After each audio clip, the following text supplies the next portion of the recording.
우리 옆에 분하고 이렇게 인사하면서 말씀 들었으면 좋겠습니다. 참 잘 오셨습니다. 예수님 안에서 좋은 일이 일어납니다.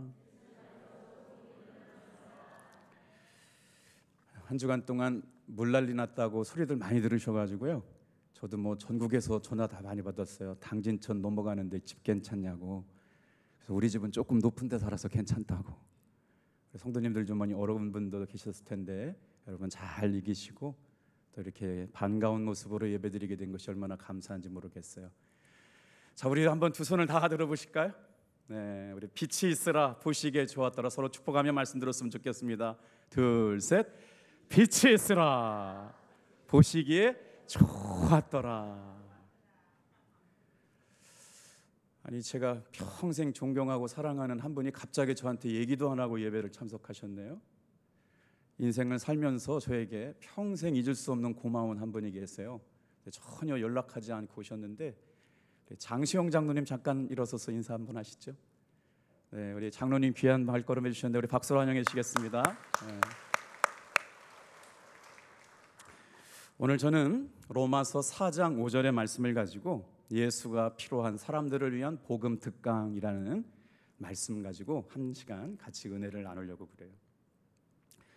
로버스트 루이스 발음이 좀 그러네요.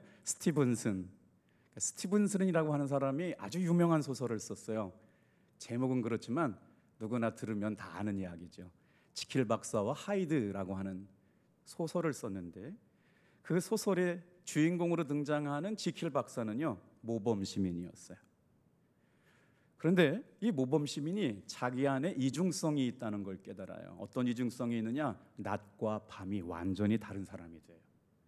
낮에는 너무나도 선한 사람인데 밤만 되면 아주 무시무시한 악한 사람으로 변하게 되는데, 이 내 안에 선한 부분이 있고 내 마음에 악한 부분이 있는데 어디가 더 강해요? 밤의 역사는 하이드 씨가 더 강해요. 그래서 중요한 순간마다 지킬 박사의 발목을 붙잡아요. 그래서 여러분, 지킬 박사가 무슨 일을 하느냐? 이 두 부분을 분리하는 약을 개발합니다. 그래서 마침내 지킬 박사는 낮에는 선한 부분만 나오는 지킬 박사가 낮에 활동을 하게 만들고 밤에는 악한 하이드 씨만 출연하게 만드는 약을 만들어서 두 사람이 이제 공존하게 되는 거예요. 그래서 하이드 씨라고 하는 이름이 어디로부터 왔느냐? 히디어스라고 하는 단어로부터, 영어 단어에서 왔는데, 이 히디어스라고 하는 게 뭐냐면 바로 아주 끔찍한, 아주 추악한 내면의 이중성을 간직하고 있는데 낮에는 그렇게 선할 수가 없어요.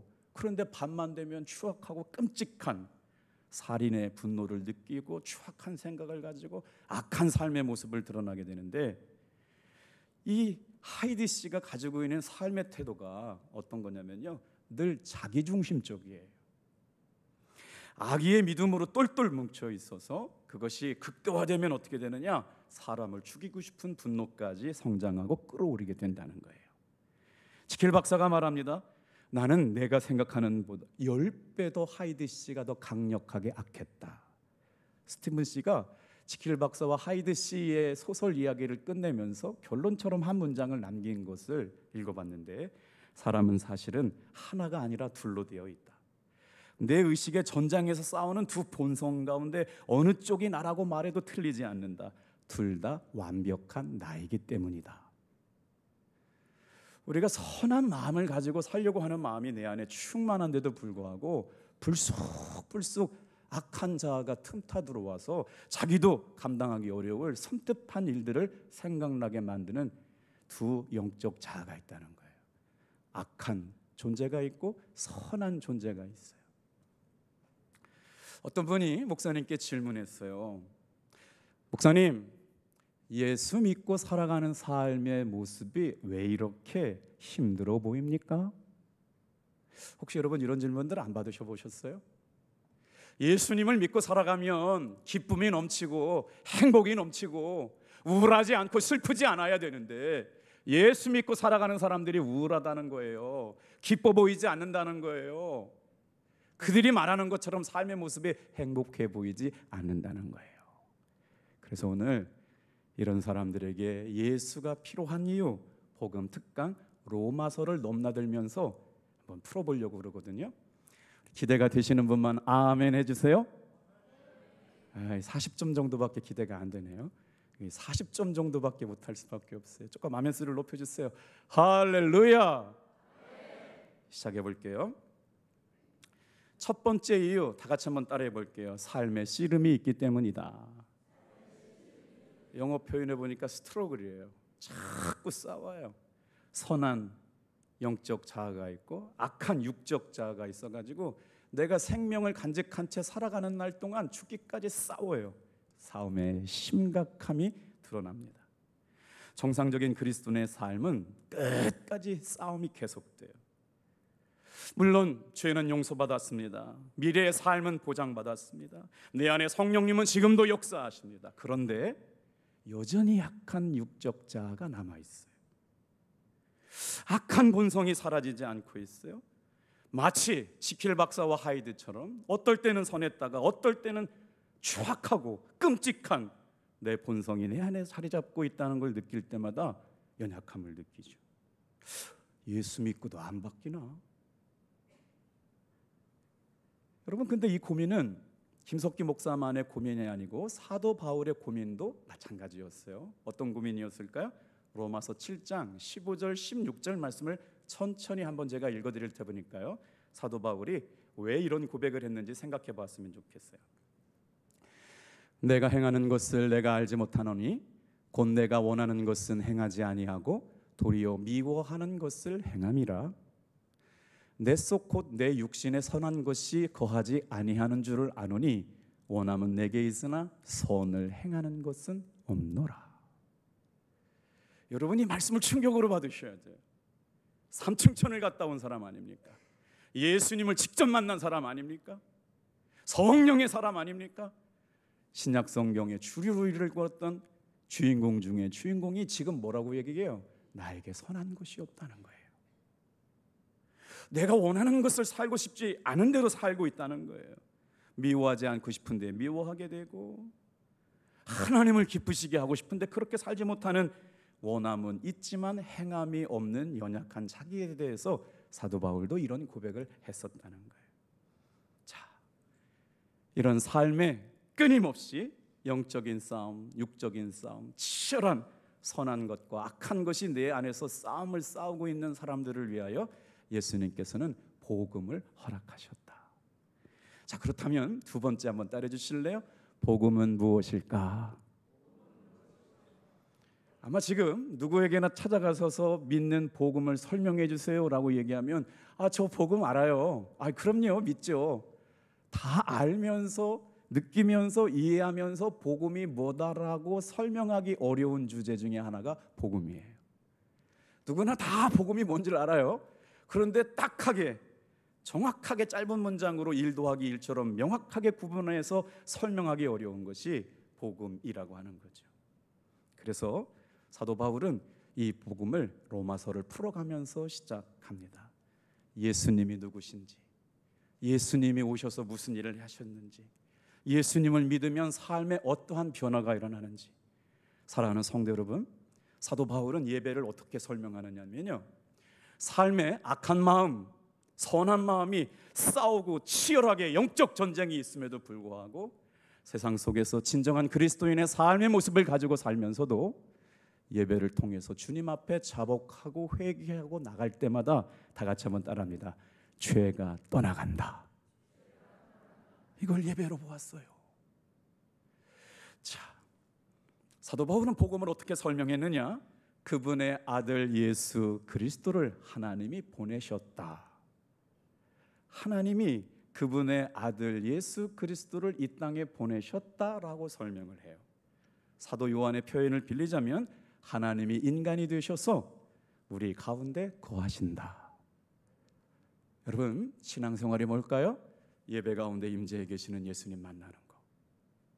하나님이 아들을 세상에 보내셨고 그 아들이 이 공간 안에 임재해 계시면서 찬양을 통해 만나고 기도를 통해 만나고 예배를 통해 만나는 것이라면 오늘 우리가 드리는 이 예배 가운데 여러분 그분을 깊이 깊이 만나기를 소망하시기를 축복합니다. 자, 그러면 왜 그렇게 하셨을까요? 복음 안에 무엇이 담겨져 있길래? 다 같이 한번 따라합니다. 하나님은 나를 창조하셨고 하나님은 나를 사랑하신다. 목소리를 조금 높일게요. 하나님은 나를 창조하셨고 그 하나님은 나를 사랑하신다. 목소리를 조금만 더 높일게요. 하나님은 나를 창조하셨고 그 하나님은 나를 사랑하신다. 제 마음이 무너져 있을 때 TV 방송을 보고 있는데 강사 목사님이 이거를 따라하라고 3번을 시키는데 2번까지 감동이 없더라고요. 근데 3번째를 따라하는 거예요. 하나님은 나를 창조하셨고 그 하나님은 나를 사랑하신다. 그런데 눈물이 나더군요. 왜 그럴까요? 하나님이 나를 창조하셨구나. 그 하나님이 나를 사랑하시구나. 이것이면 충분한 줄로 믿습니다. 이유가 있어요. 하나님의 아들이신 예수를 이 땅에 보내신 이유가 뭘까? 우리를 구원하시려고. 여기 앞에 앉는 선상교 성도님은 우리 교회 5월 달에 등록하신 분인데 비가 많이 왔다고 어제 저를 위로해 주시려고 저를 신방 오셨어요. 할렐루야. 목사님은 여러분을 신방하지만 때로는 성도님들에게 신방 받기도 하니까. 그래서 이분 고백이 뭐냐면 일주일을 시작하면서 자기는 주일만 바라보고 사신다는 거예요. 용서해 주세요. 목사님만 바라보면 기분이 좋아진대요. 이렇게 반응이 없을 줄 몰랐네요. 예배만 나오면 너무 행복하다는 거예요. 주일날 주일 말씀을 듣기를 너무나 갈망한다는 거예요. 제가 한 얘기 아니고요. 이분한테 했는지 안 했는지 물어보세요. 목사님 말씀이 꿀송이처럼 달대요. 실망입니다 진짜. 할렐루야. 어떤 분은 목사님을 바라볼 때 어떤 마음 가지고 예배를 드리는지 모르겠어요. 마음의 태도가 달라지지 않아요? 우리가 한 마음으로 주님을 바라볼 이유가 있어요. 뭘까요? 예수님께서 우리를 구원하시려고. 누구에게 복음이 필요할까요? 기독교가 1도 관심도 없는 사람들에게 복음이 필요합니다. 목사님 예수 믿어봤는데요, 삶의 무게가 너무 힘들어요. 이렇게 사는 게 너무 힘들고 지쳐가지고요, 어렵네요 라고 고백하는 분이 계신가요? 그분에게도 복음이 필요합니다. 오랫동안 말씀을 들었는데 말씀이 무덤덤해요. 감동도 없어요. 삶의 영향력도 없어요. 들어봐야 그 소리가 그 소리 같아요. 그 사람에게도 오늘 복음이 필요합니다. 정말 인생의 가장 중요하고 어려운 순간을 살아내면서 내 힘 갖고 안 되고 내 능력 갖고 안 되고 노력해보고 힘도 써봤지만 어렵다라고 하는 그 순간 예수님께서 오늘 저와 여러분에게 필요하셔서 다 같이 한번 따라합시다. 나를 구원하시려고 찾아오셨다. 예수님께서 사도 바울을 통하여 들려주시는 복음 특강 이제 시작해 보려고 그래요. 로마서 1장 19절 20절 말씀을 우리 한번 같은 목소리로 한번 읽어볼게요. 시작. 이는 하나님을 알만한 것이 그들 속에 보임이라 하나님께서 이를 그들에게 보이셨느니라. 창세로부터 그의 보이지 아니하는 것들 곧 그의 영원하신 능력과 신성이 그가 만드신 만물에 분명히 보여 알려졌나니 그러므로 그들이 핑계하지 못할지니라. 아마 이게 신앙생활을 오래 하신 분들은 그런 마음이 안 들 수도 있어요. 또 하나님을 믿는다고 하면서 하나님을 깊이 경험하지 못하면서 그래도 이 자리에 와 계신 분들도 있을 거예요. 그런데 여러분, 하나님은 어디 계시느냐? 하나님께서 우리의 삶의 발자국마다 지문을 남겨놓으셨대요. 신앙생활이 뭐예요? 내 삶에 남겨주신 하나님의 지문 발견하며 순종하고 따라가는 거 아니에요? 부인할 수 없다는 거예요. 하나님을 알만한 것을 다 보여줬어요. 하나님께서 하나님을 사랑하기를 원하는 사람들에게 다 흔적을 남기시고 지문을 남겨주셨다는 거예요. 보이지 않는 모든 것들로부터 영원한 하나님의 능력, 부인할 수 없고 거부할 수 없고 참 인정하지 않을 수 없는 불가항력적인 하나님의 은혜가 우리 속에 다 새겨져 있다는 거예요. 그래서 다 같이 한번 따라해 볼게요. 그들이 핑계하지 못할지니라. 신앙생활이라고 하는 게 뭘까요? 하나님께서 내 삶에 역사하고 계시네. 하나님께서 내 삶에 돕고 계시네. 하나님께서 일하고 계시네. 하나님 역사하고 계시네. 내 기도 듣고 계시네. 이거를 하나님의 지문이라고 하면 이해가 될까요? 볼 수 있는 눈만 있으면 다 볼 수 있게 만들었어요. 그런데 세상 사람들은 왜 이 전지전능하시고 살아계시고 분명한 삶의 흔적과 거부할 수 없는 지문을 남기신 하나님을 믿지 못하는 걸까요? 혹시 이 자리에 앉아 계신 여러분도 믿지 못하면서 앉아 계신 건 아니겠죠? 로마서를 서술하고 있는 사도 바울은 로마서 1장 28절을 통해서 이유를 이렇게 설명해요. 1장 28절 같이 읽어요. 시작. 또한 그들이 마음에 하나님 두기를 싫어하매. 여러분, 성경은 그냥 한 절도 그냥 기록된 구절이 없어요. 하나님 두기를 싫어한다라고 하는 마음을 죄라고 얘기해요. 교회를 다니고 있으면서도 누가 중심이 되느냐? 삶의 주어가 하나님이 되어야 되는데 삶의 주어가 끊임없이 내가 되기 시작해요. 성경은 이걸 죄라고 말해요. 죄는 언제나 나를 모든 것의 중심이 되게 만들어요. 제 말이 아니고 성경의 말씀이거든요. 로마서 1장 21절 22절 말씀을 여러분 읽어드려 볼 테니까 한번 여러분 잘 판단해 보세요. 하나님을 알되 하나님을 영어롭게도 아니하며 감사하지도 아니하고 오히려 그 생각이 허망하여지며 미련한 마음에 어두워졌나니. 우리가 주일날마다 빛이 있으라. 하나님은 빛으로 말씀으로 세상을 창조하셨거든요. 창세기 1장에는요 1절부터 하나님이라고 하는 단어가 40번 나와요. 그리고 동어 반복이 일어나는데 어떤 반복이 일어나느냐? 보시기에 좋았다라고 하는 말씀이 계속 반복돼요. 그리고 똑같이 동어 반복하는 말씀이 있어요. 그대로 되니라. 창세기 1장을 펼쳐보면 하나님께서 말씀으로 세상을 창조하셨을 때 두 가지 말씀이 1장에 반복된다는 걸 알게 되어 있어요. 여러분, 이건요 하나님이 세상을 어떻게 창조하셨느냐 창조 이야기를 설명하는 게 아니에요. 빛! 너 나와! 그러면 깍꿍하고 빛이 나왔잖아요. 그러면 어떻게 돼요? 하나님의 말씀은 선포되는 즉시 이루어지는 거예요. 두 가지를 기억하셔야 돼요. 다 같이 한번 따라해 볼게요. 보시기에 좋았더라. 그대로 되니라. 여러분, 우리가 하나님 앞에 드리는 기도는 이 원리를 따라 기도합니다.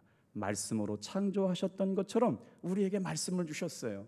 그 말씀을 가지고 기도할 때 동일한 역사가 나타나요.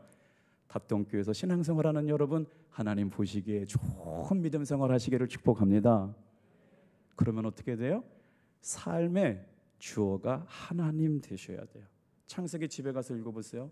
창세기 1장 안에 40번이나 하나님이라고 등장하고 있어요. 그건 뭐예요? 우리의 삶의 주인이 누구인가를 분명히 하라고 하는 거예요. 그런데 분명히 하나님께서 알만한 걸 알려주셨어요. 보여주셨어요. 깨닫게 하여 주셨어요. 확신한 거부할 수 없는 불가항력적인 은혜를 주셨음에도 불구하고 하나님께 영광 돌리지도 않고 살아가네요. 그런 은혜를 받았음에도 불구하고 하나님께 감사하지도 않고 살아가네요. 그랬더니 어떻게 된대요? 다 같이 따라하겠어요. 그의 생각이 허망하여지니라. 여러분, 우리의 생각을 붙잡아야 돼요. 생각이 어디로부터 나와요? 마음으로부터 나오거든요. 사람의 말이 어디로부터 나와요? 마음으로부터 나와요. 그래서 성도는 믿음의 말, 긍정의 말, 창조의 말, 살리는 말을 해야 되는데 하나님께 영광도 안 돌리고 하나님께 감사도 아니니까 그의 생각이 허망하여져서 미련한 것을 마음에 두고 살게 되었다는 거예요. 옳은 것이 뭔지, 선한 것이 뭔지, 하나님이 기뻐하시는 것이 뭔지, 하나님이 원하시는 것이 뭔지를 분간하지 못하는 영적 장님이 됐다는 거예요. 심각한 일 아닙니까? 그래서 바라보질 못해요. 누굴 바라봐야 되느냐? 하나님을 바라봐야 되고, 뭐라고 말씀하시느냐? 하나님의 은혜를 경험한 사람들은 은혜라고 얘기해요. 감사라고 얘기해요. 하나님, 저 같은 부족한 종을 세우셔서 찬양 받으세요, 높임 받으세요, 영광 받으세요라고 얘기해야 되는데 그것이 보이지 않게 됐다는 거예요. 22절 같이 한번 읽어볼게요. 시작. 스스로 지혜 있다 하나 어리석게 되었다. 죄라고 하는 탐욕은 언제 드러나요? 끊임없이 하나님의 말씀에 불순종할 때 우리 속에서 드러나는 강한 힘이 있어요.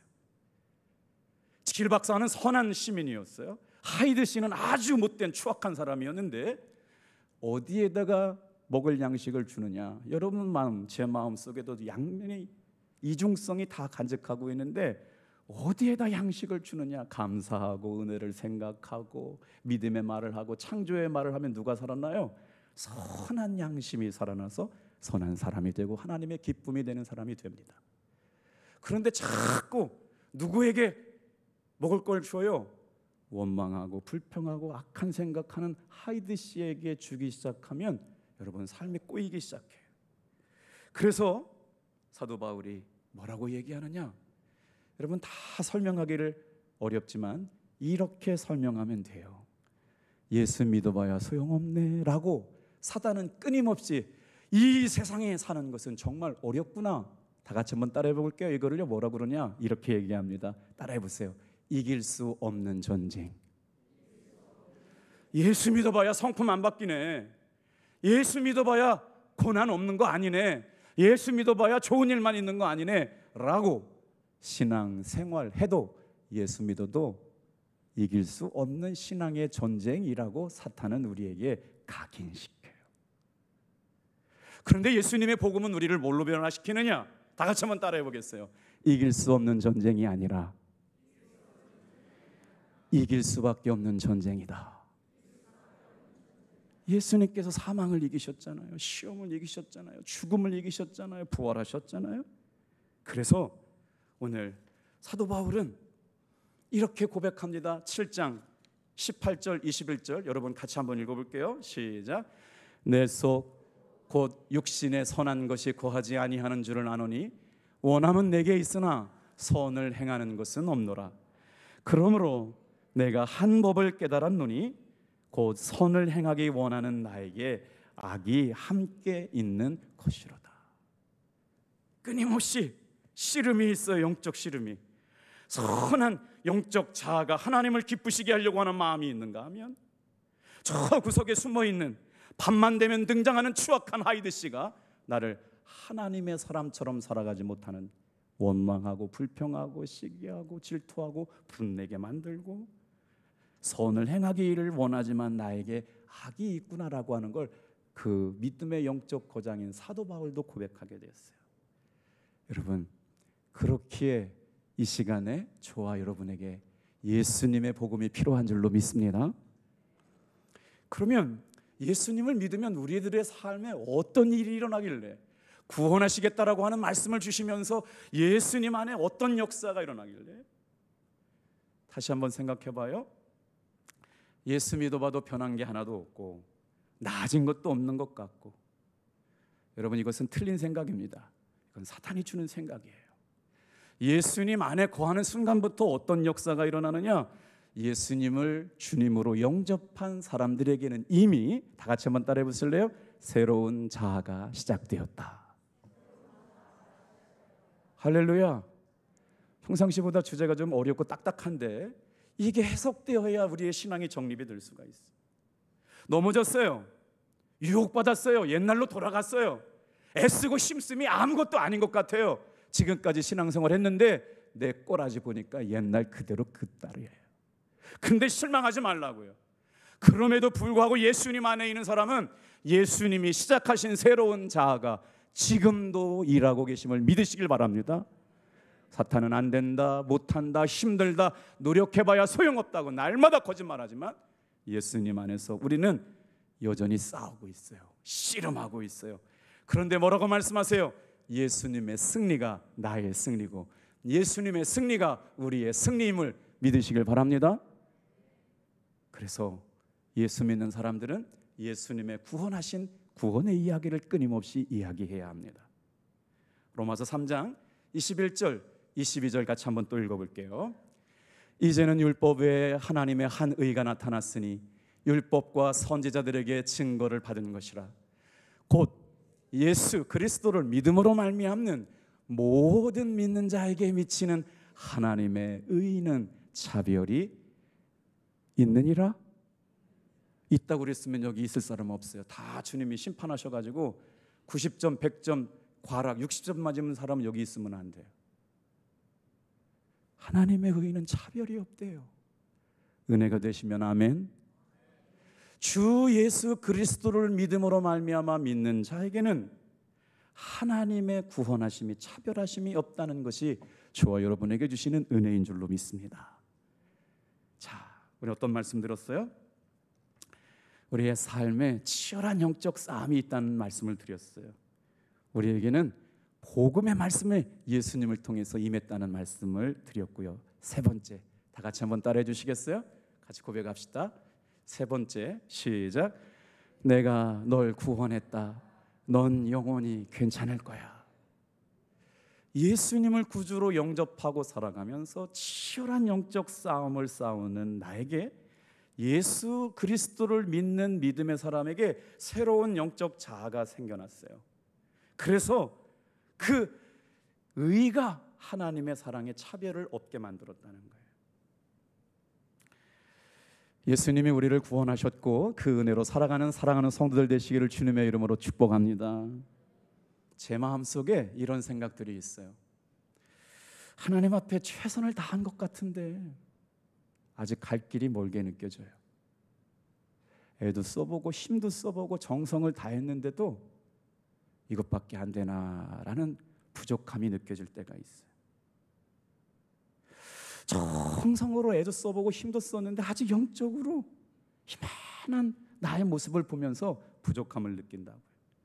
저에게 영적 씨름이 있어요. 가끔 이런 모습을 보는 내가 저도 실망스러울 때가 있어요. 그런데 말씀을 보면서 사도 바울도 그런 때가 있다는 걸 알게 됐어요. 여러분, 신앙생활하면서 낙심하는 일 생기고 어려운 일 생기고 내 신앙의 모습을 보면서 이것밖에 안 되나 좌절하는 때가 찾아오거들랑 이 말씀을 찾아 읽어보시기를 바랍니다. 어떤 말씀일까요?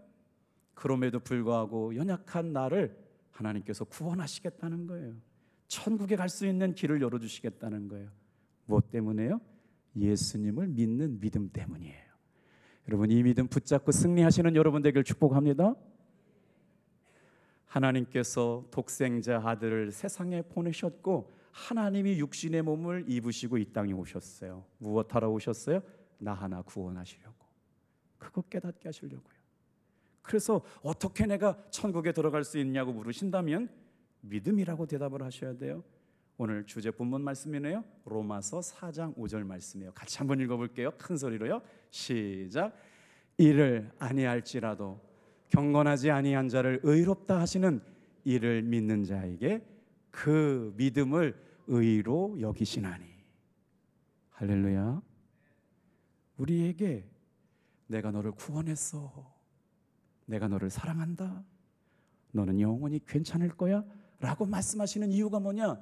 예수님을 믿는 믿음 안에서 우리는 구원받았기 때문에 그래요.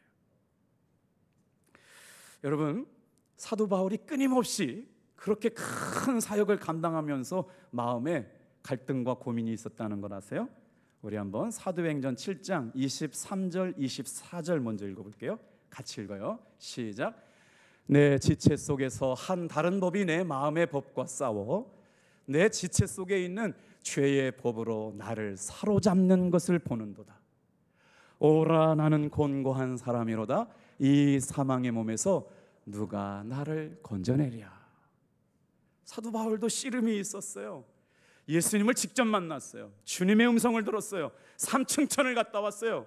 천상의 예배를 경험한 사람이었는데도 불구하고 여러분, 싸움이 있었대요.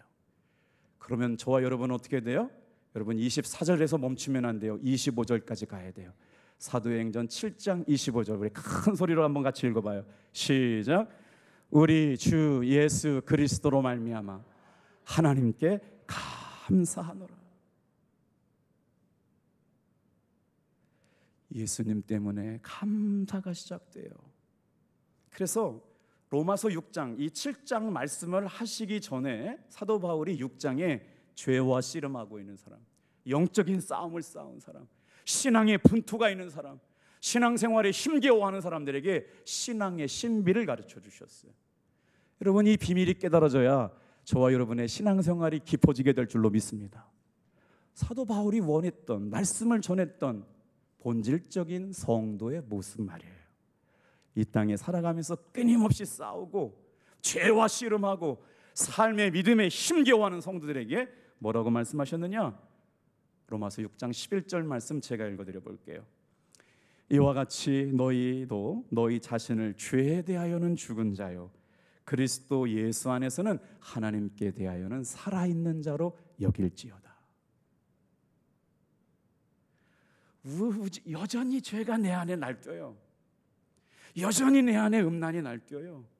여전히 하나님의 생각이 아닌 것이 나를 붙잡아서 흔들어 세울 때도 있어요.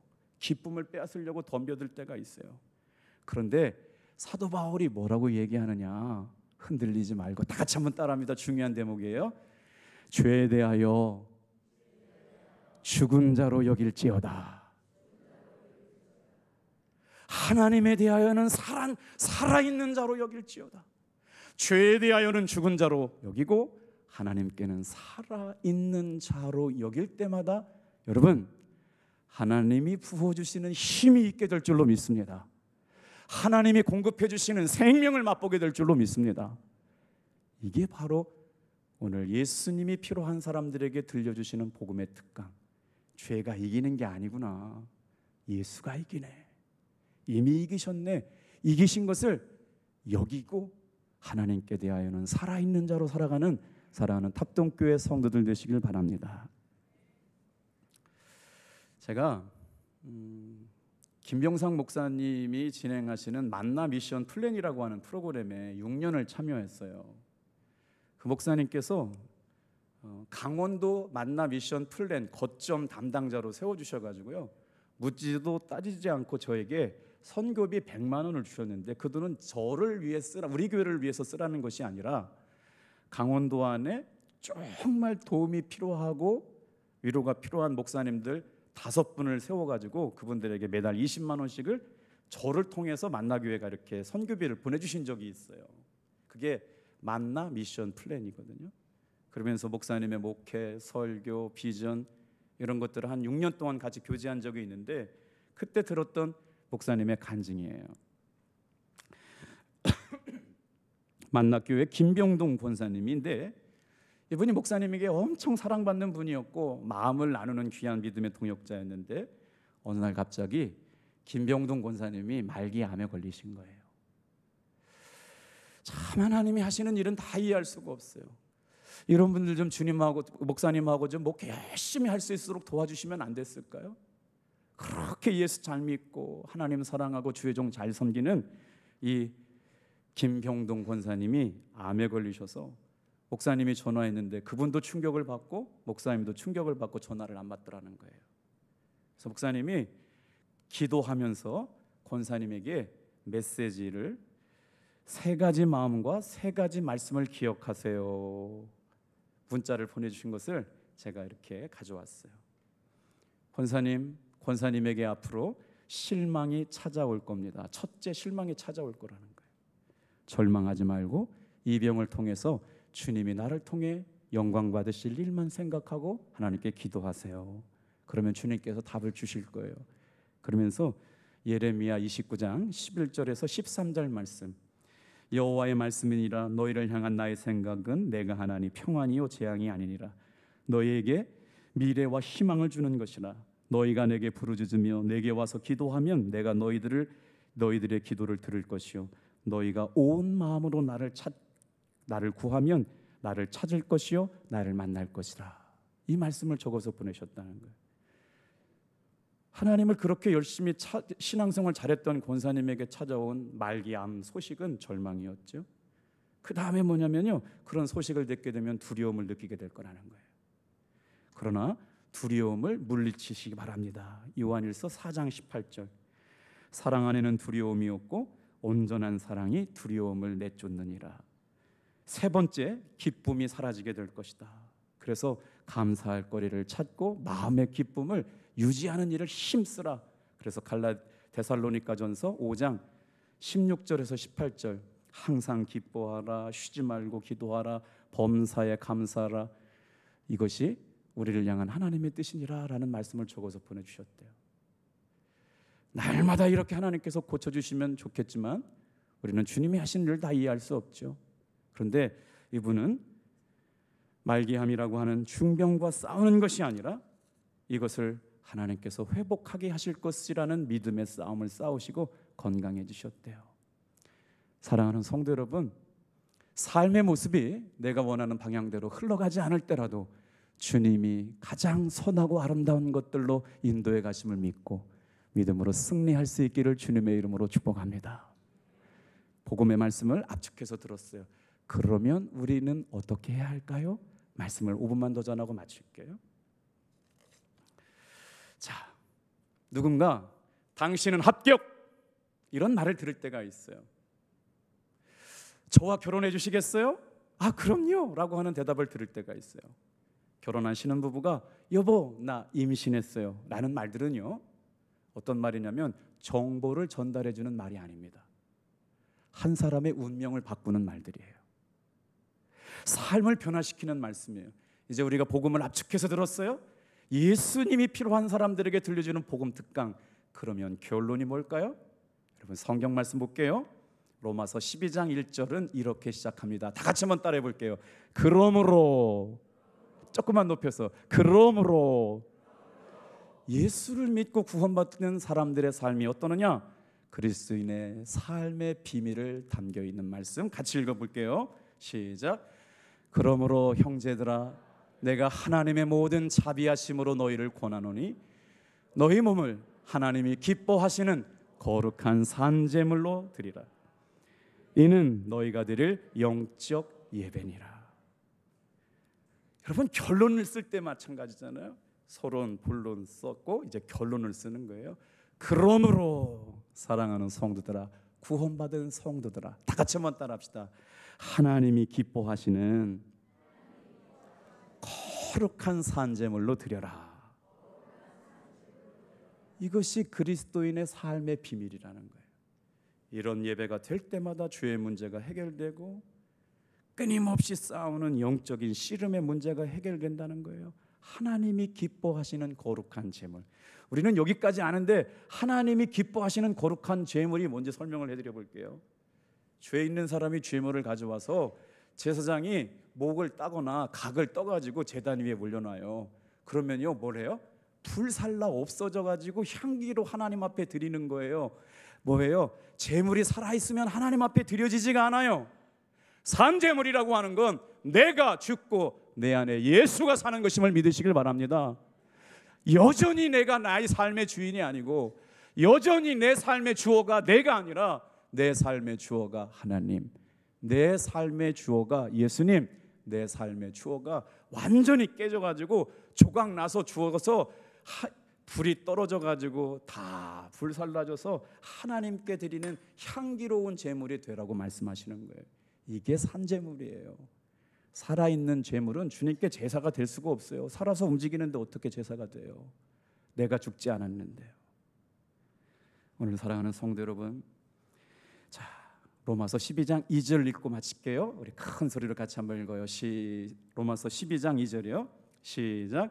너희는 이 세대를 본받지 말고 오직 마음으로 새롭게 함으로 변화를 받아 하나님의 선하시고 기뻐하시고 온전하신 뜻이 무엇인지 분별하도록 하라. 그러므로 하나님이 기뻐하시는 거룩한 산제사가 제물이 되라. 완전히 쪼개진 거예요. 완전히 제물된 거예요. 불살라지기 직전에 하나님 앞에 나는 죽고 내 안에 사시는 주인이 예수로 된 사람, 거룩한 산제물이 되어라. 그럼 어떻게 된다? 그리스도인의 삶의 신비가 나타나요. 하나님이 기뻐하시는 것, 하나님이 선하신 것, 하나님이 온전하신 것이 무엇인지 분별할 수 있는 사람이 돼요. 여러분, 예수님 안에 이 소망을 누리고 주님의 승리가 나의 승리인 줄 믿고 이기고 승리하는 여러분 되시기를 주님의 이름으로 축복합니다. 기도하겠어요.